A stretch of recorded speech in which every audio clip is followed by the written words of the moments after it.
안녕하세요. 강승환의 내비게이션입니다. 교통사고 후유증으로 인해서 오랫동안 고통받고 있으신 분들이 굉장히 많은데요. 이 교통사고 후유증이 왜 이게 참 독하냐면, 교통사고가 나면은 주로 이제 운전하거나 차에 타고 있을 때 뒤에서 차가 받친다든지 하면은 목은 털커덕 젖히기는 하는데 이 머리가 직접적으로 이렇게 부딪히는 그런 히스토리가 없어요. 그러다 보니까 이 사람은 이제 그런 교통사고가 나고 나서 설명할 수 없는 다양한 통증과 신경학적 증상들, 심지어는 이제 인지기능 저하까지도 오는데, 이게 MRI 같은 걸 찍어봐도 안 나옵니다.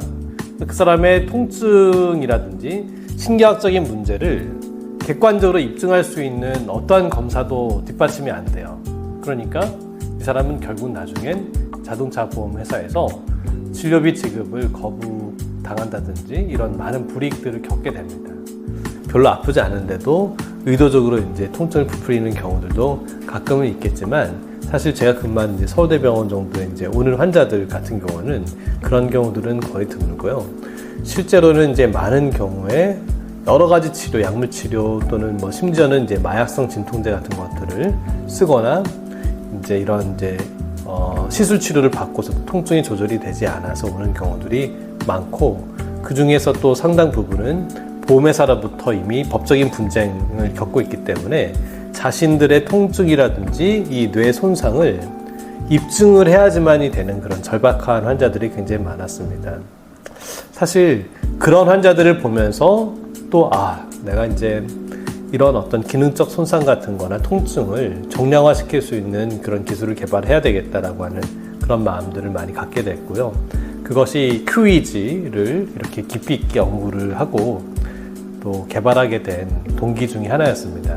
자, 오늘은 이제 옛날 생각이 많이 나는 케이스인데요. 이분은 어렸을 적에 사고가 났었는데 그 이후로 이 언어가 굉장히 이제 어눌해졌고, 오른쪽에 이제 다리가 좀 기능이 떨어져서 이제 쩔뚝거리고 정상적인 보행을 하기가 조금 어려운 그런 후유 장애를 겪고 있는 분이었습니다. 이제 사고가 난 것과 지금 이제 당시에 뇌파를 측정하고 피부염을 했었던 거는 이제 20대 초반이니까 벌써 한 10년 이상이 더 지났던 거죠. 그래서 상당히 오랫동안 이 신경학적인 후유증을 가지고 있었던 케이스인데, 뇌파를 찍어보니까 제가 오늘은 이제 뇌파 결과 지표 중에서 조금 다른 지표들을 가지고 왔습니다. 이 뇌파를 찍어보니까 지금 이 좌측 전전두엽하고 그 다음에 좌측의 측두엽 이 꼭지 쪽이 굉장히 이제 빨간색으로 지금 매핑이 되어 있죠. 이게 뭐냐면 이제 이쪽 기능이 지금 유의하게 떨어져 있다라고 하는 내용입니다.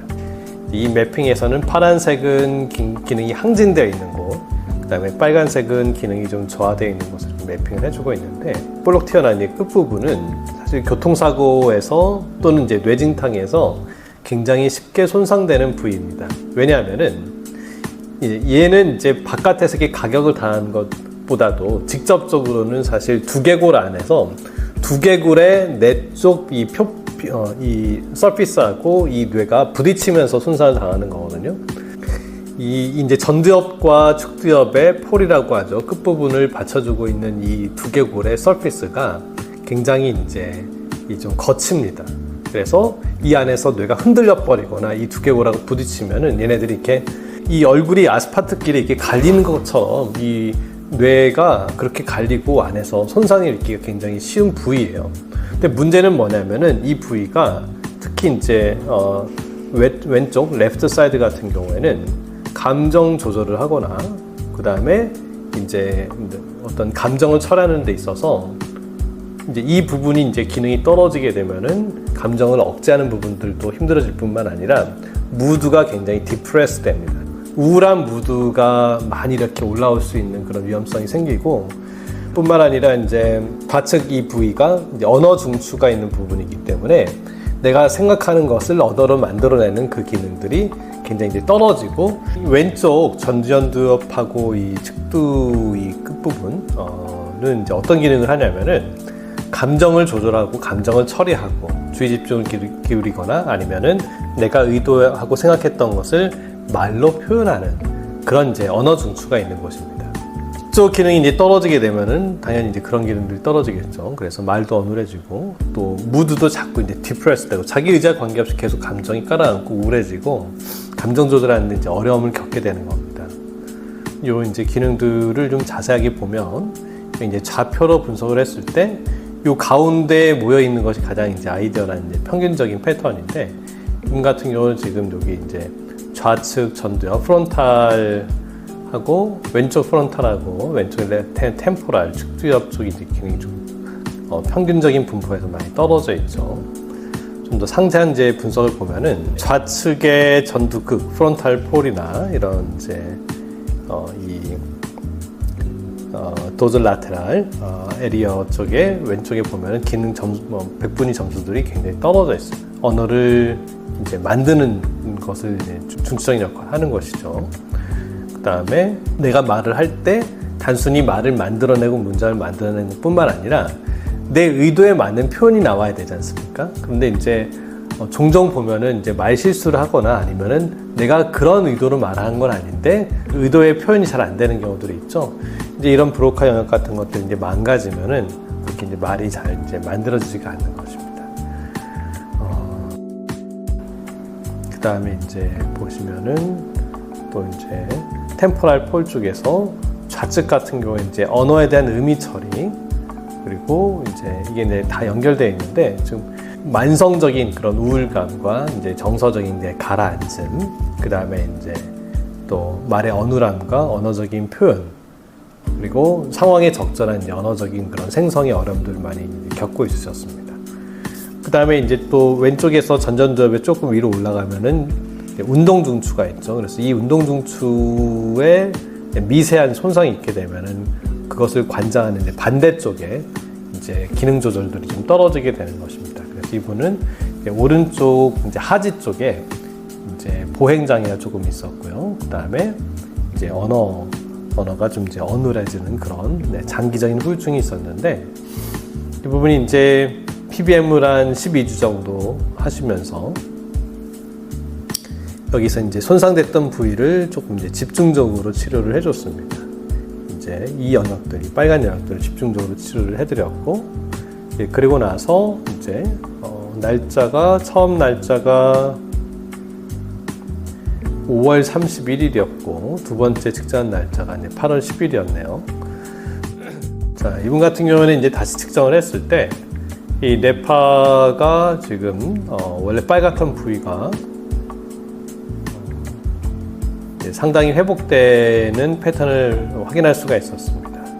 평균 점수로 치면은 이제 좌측 축두가 11.8, 100분위 퍼센타일에서 53.3으로 올라갔고 전두 쪽도 16.8에서 71점으로 좀 상승을 했는데 상당히 이제 정상적인 기능을 회복한 것을 알 수가 있었고요. 요 분포에 있어서도 이제 다 대부분의 이제 점수가 평균적인 분포 안으로 회복되는 것을 확인할 수가 있었습니다.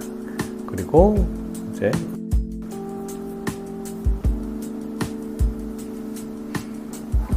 상세 기능 점수에 있어서도 자, 레프트 폴 1.2점에서 78.9점으로 상승을 했고, 그 다음에 이제 여기 이제 외측 도즐 라테랄 프리프론탈 콜텍스 이제 언어 중추가 있는 영역들도 뭐 1.1, 뭐 0.4 이런 수준에서 지금 거의 정상적으로 완전히 회복을 하였습니다.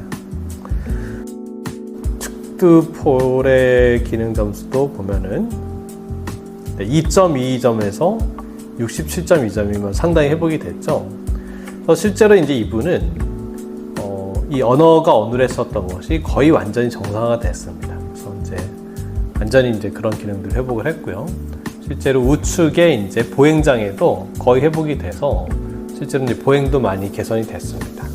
어떻게 보면은 사실 그동안 어렸을 적에 겪었던 교통사고 후유증으로 인해서 오랫동안 많은 불편감을 안고서 살아왔었는데 이게 뇌파 분석이라고 하는 걸 통해서 지금 뇌가 어디가 어떻게 문제를 일으키고 있는지 그런 것들이 이제 정확하게 이제 분석이 되고 거기를 타겟으로 해가지고 이제 PBM 테라피를 딱 해주게 되니까, 물론 이제 거기만 치료한 건 아닙니다. 왜냐면 이제 기본적으로 뇌라고 하는 게 다 연결돼 있기 때문에 치료를 할 때는 전체적으로 이제 뇌를 많이 이제 개선을 시켜주기 위해서 홀 브레인 PBM을 이제 기본으로 깔고요. 그 다음에 이제 이렇게 특히 기능이 명백하게 떨어져 있는 것들을 타겟으로 해가지고 조금 더 이제 고주파수의 PBM을 이제 적용해주게 되면은 상당히 이제 좋은 효과가 있습니다. 그래서 이분 같은 경우는 이제 치료 이후에 팔로업 했었던 뇌 매핑 데이터에 있어서도 거의 정상화된 소견들을 확인할 수가 있었고, 이분의 이제 좀 저하됐던 이제 언어 표현 기능이라든지 보행 기능들도 거의 정상화가 돼서 새로운 삶을 살아갈 수 있는 그런 이제 좋은 계기가 됐던 것 같습니다. 지금 뭐 전국적으로 사실 이렇게 신경학적 후유 장애를 안고서 정상적인 생활을 하지 못하고 이제 지내시는 그런 굉장히 불행한 케이스들을 굉장히 많이 봤습니다.